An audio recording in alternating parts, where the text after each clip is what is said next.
അനൂപ്, പാർലമെന്റിൽ പ്രത്യേക മന്ത്രിസഭായോഗം ചേരുകയാണല്ലോ. മന്ത്രിസഭായോഗം അവസാനിച്ചോ? പാർലമെന്റിൽ ഉൾപ്പെടെയുള്ള ഇപ്പോഴത്തെ വിവരങ്ങൾ.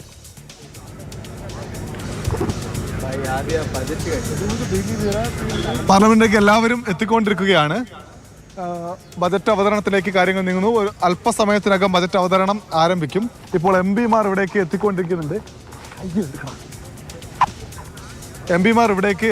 അപ്പോൾ ജബി മേത്തർ ഇവിടേക്ക് എത്തുന്നു. നമുക്ക് അവരോട് സംസാരിക്കാൻ പറ്റുമെന്ന് തോന്നുന്നു. ശരി, സംസാരിക്കാൻ ശ്രമിക്കൂ. കേരളത്തിനും വലിയ പ്രതീക്ഷയുള്ളൊരു ബജറ്റാണ്. ഇപ്പോൾ സമയം 10:49.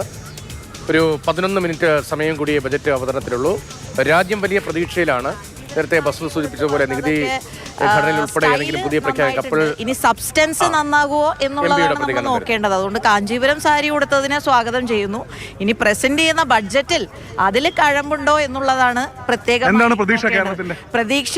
ഇപ്പൊ പ്രതീക്ഷയെ കുറിച്ച് പറയുമ്പോൾ ഇതിന് മുൻപത്തെ ബഡ്ജറ്റിനെ കുറിച്ച് കൂടി ഒന്ന് പരാമർശിക്കണമല്ലോ. കഴിഞ്ഞ വർഷത്തെ ബഡ്ജറ്റിൽ കേരളം എന്നോ കേരളത്തിന്റെ ഒരു വാക്കോ ഒന്നും നമ്മളാരും കേട്ടില്ല. പക്ഷെ ഇനി ഒരു തെരഞ്ഞെടുപ്പ് കാലമാണ്. 3 മാസത്തിനുള്ളിൽ കേരളം തെരഞ്ഞെടുപ്പിന് പോവുകയാണ്. ഇനി തെരഞ്ഞെടുപ്പിന്റെ പേരിലാണെങ്കിലും പൊളിറ്റിക്കൽ ജിമ്മിക്കാണെങ്കിലും ഇലക്ട്രൽ വിക്ടറിക്ക് വേണ്ടിയാണെങ്കിലും അങ്ങനെയെങ്കിലും കേരളത്തിന് ലഭിക്കാനുള്ളത് ലഭിക്കണം, നൽകണം എന്നുള്ള പ്രതീക്ഷയാണ്. കേരളത്തിന് നന്മ വരണം, കേരളത്തിലേക്ക് വികസനം വരണം.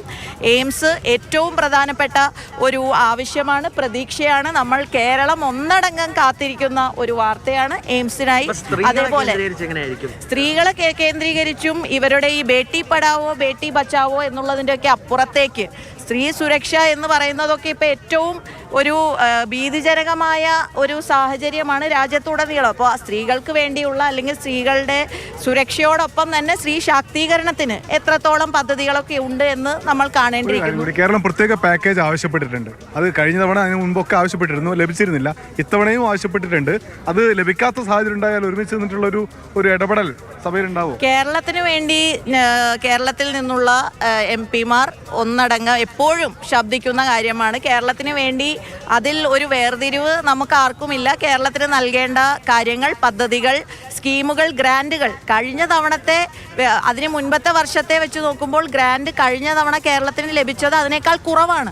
അപ്പോൾ അതൊക്കെ ലഭിക്കുന്ന കാര്യത്തിലാണെങ്കിലും കേരളത്തിൽ ലഭ്യമാകേണ്ടത് അതൊരു രാഷ്ട്രീയത്തിന് അതീതമായി തന്നെ കേരളത്തിന് വേണ്ടി ശബ്ദിക്കാൻ ഞങ്ങൾ എല്ലാവരും എന്തായാലും കേരളത്തിന് വേണ്ടി ശബ്ദിക്കാൻ ഒരുമിച്ച് നിൽക്കും. എയിംസ് പ്രതീക്ഷിക്കുന്നു, നികുതി വിഹിതം കൂടുതൽ പ്രതീക്ഷിക്കുന്നു എന്നെല്ലാം ജബി മേത്തർ പറയുന്നുണ്ട്.